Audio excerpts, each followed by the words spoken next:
بسم اللہ الرحمن الرحیم۔ السلام علیکم اسٹوڈنٹس، آپ کو باکمال اردو چینل پر خوش آمدید۔ اسٹوڈنٹس، آج ہم سبق نمبر 2 کتبہ کی مشق دیکھتے ہیں۔ اس میں پہلا سوال وہی کثیر الانتخابی سوال ہے کہ درست جواب کے گرد آپ نے دائرہ لگانا ہے، ٹھیک ہے۔ پہلا ہے غلام عباس کا تعلق کس صدی سے ہے؟ 20ویں صدی سے۔ تو بیٹا یہ جملے میں پورے نہیں پڑھتی، یقیناً آپ لوگوں نے یہ خود پڑھ لیے ہوں گے، بس جو کریکٹ آپشن ہے وہ میں بتاتی جاتی ہوں۔ دوسرے میں دیکھ لیجئے، نمبر 2 کا کریکٹ آپشن ہے ترکی۔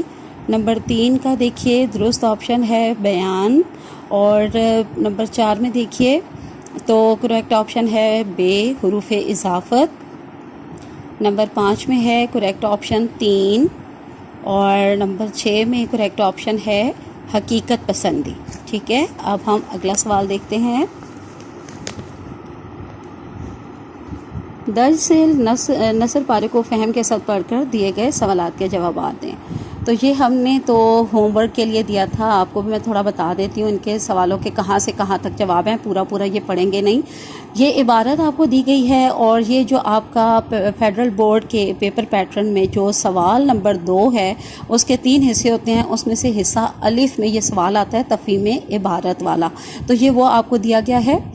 یہاں نیچے سوال موجود ہیں، ان سوالوں کے جواب آپ نے یہاں سے اسی عبارت کے اندر سے ڈھونڈ کے لکھنے ہوتے ہیں بیٹے۔ پہلا ہے شریف حسین کو کتنے برس کی عمر میں پینشن مل گئی؟ اس کا بالکل سٹارٹ میں جواب ہے 55 برس کی عمر میں۔ اور نمبر 2 ہے پینشن ملنے کے وقت شریف حسین کے تینوں بیٹے کیا کر رہے تھے؟ تو اس کا جواب یہاں سے شروع ہو رہا ہے، اس کا بیٹا ریل کے گودام میں، یہاں سے شروع ہو کر دوسری لائن کے شروع میں دیکھیے پڑھتا تھا، یہاں تک مکمل ہو رہا ہے۔ تیسرا ہے شریف حسین کوئی کاروبار شروع کیوں نہ کر سکا؟ اس کا جواب یہاں سے شروع ہو رہا ہے، سوال نمبر 3 کا جواب۔ اس کا ارادہ کوئی چھوٹا موٹا بیوپار شروع کرنے کا بھی تھا، یہاں سے لے کر یہ یہاں تک کہ مندے کے ڈر سے، یعنی کہ کوئی نقصان نہ ہو جائے، اس ڈر سے اس کا یہ جو ارادہ تھا پورا نہ ہوا، کاروبار کا ارادہ۔ اچھا آگے دیکھتے ہیں، آخری عمر میں شریف حسین کے چارپائی پر پڑ رہنے کا سبب کیا تھا؟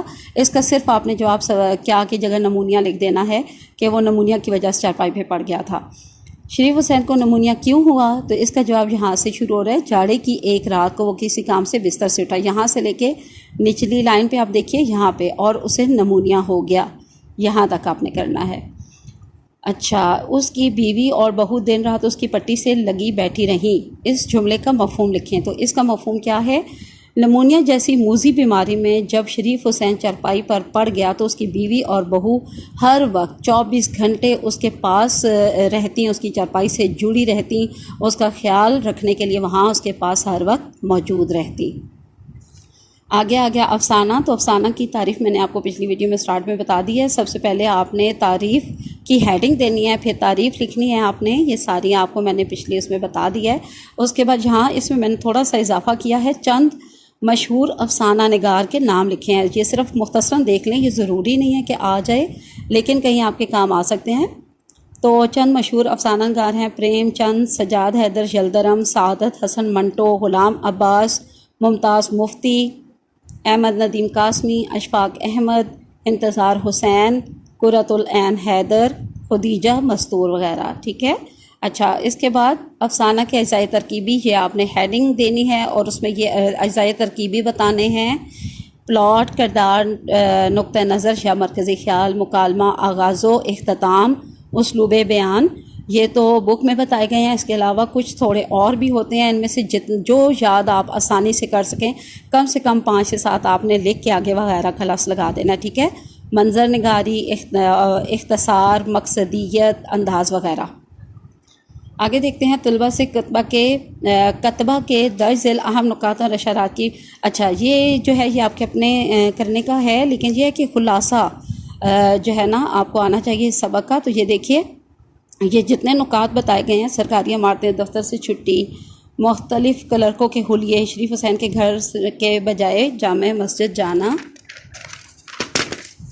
تو یہ سب آپ دیکھیں، یہ جتنے بھی چیزیں، جتنے نکات آپ کو بتائے گئے ہیں، تو یہ سارے نکات ذہن میں رکھتے ہوئے ان کے متعلق چند لائنیں جو ہے ترتیب سے آپ نے لکھ دینی ہے، تو یہ آپ کا پورا خلاصہ بن جائے گا، ٹھیک ہے۔ تو یہ خلاصے میں ہی آ جاتا ہے وہ جو آپ کو ایکٹیویٹی دی گئی ہے، یہ سب نکات اس میں شامل ہیں۔ آگے دیکھ لیتے ہیں سوال نمبر 5، افسانہ کتبہ۔ آپ نے پڑھا استاد محترم کی رہنمائی سے غلام عباس کے اسلوب تحریر پر مختصر انداز میں روشنی ڈالی ہے۔ تو اس میں کچھ یہ دیکھیں میں نے پوائنٹس یہاں پہ لکھ دیے ہیں، کچھ اہم نکات لکھ دیے ہیں کہ ان کا غلام عباس کے اسلوب تحریر میں جو ہے وہ کیا کیا پایا جاتا ہے۔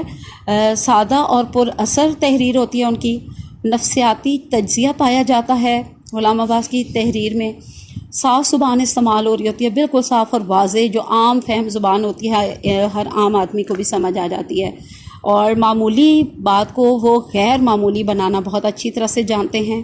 اس کے علاوہ جذبات کی بجائے عقل کا استعمال کرتے ہیں، ٹھیک ہے، اور حقیقت پسندانہ انداز ہوتا ہے ان کا اپنی تحریروں میں۔ اچھا، اس کے بعد آگے کیا دیا گیا ہے جی، کتبہ افسانہ کے درج اقتباس کو پڑھ کے اس کے اجزاء کون کون سے، ابتدا، مناظر کا بیان اور اختتام، ان 3 اجزاء کو شناخت کریں۔ تو یہ نیچے عبارت دی ہوئی ہے، سب سے پہلے یہ دیکھیے میں نے لکھ بھی دیا یہاں پہ، ابتدا کہاں سے کہاں تک ہے۔ ابتدا میں شہر سے کوئی 1.5 میل کے فاصلے پر، یہاں سے شروع کرنا ہے آپ نے، اور یہ نچلی لائن میں محدود رہتی ہے، یہاں تک آپ کا جا رہا ہے پہلا جز۔ دوسرا جز مناظر کا بیان، الگ الگ میں نے ہیڈنگ دے کے یہ دیکھیے بتا دیا آپ کو، یہاں سے شروع ہوگا صبح کو 10:30 بجے سے پہلے، یہاں سے شروع ہو رہا ہے یہ، اور 2 لائنیں نیچے دیکھیے، خس و خاشاک بحال آیا ہو، یہاں تک نمبر 2 جز جو ہے وہ مکمل ہو رہا ہے اس کی تعریف، اور آگے اس کے بعد گرمی کا زمانہ، یہاں سے نمبر 3 یعنی اختتام شروع ہو رہا ہے، یہاں سے لے کر بخارات اٹھ رہے تھے، یہاں تک آپ کا 3 جو ہے وہ تینوں اجزاء جو ہے مکمل ہو رہے ہیں، ٹھیک ہے۔ اچھا، اس کے بعد آگے یہ دیکھیے سوال نمبر 7 جو ہے کتبات کا خلاصہ تحریر کریں، تو یہ میں نے مختصراً آپ کو سٹارٹ میں بتا بھی دیا ہے، اور اس کے علاوہ پچھلے حصے سے لے کر اس اگلے پیج یعنی صفحہ 19 سے لے کے صفحہ 20 تک جتنے اہم نکات بتائے گئے ہیں، ان پر مبنی آپ نے جو ہے وہ خود خلاصہ جو ہے وہ لکھنا ہے۔ پھر بھی اگر آپ کو مدد چاہیے تو میں جو ہے وہ خلاصہ تحریری شکل میں جو ہے وہ اس کی پکس اس پہ پوسٹ کر دوں گی اپنے چینل پر، آپ میرے اس میں کمیونٹی میں جا کے دیکھ لیجیے گا۔ افسانہ کتبہ کا مرکزی خیال جو ہے یہ اب ہم انشاءاللہ اگلی ویڈیو میں دیکھتے ہیں۔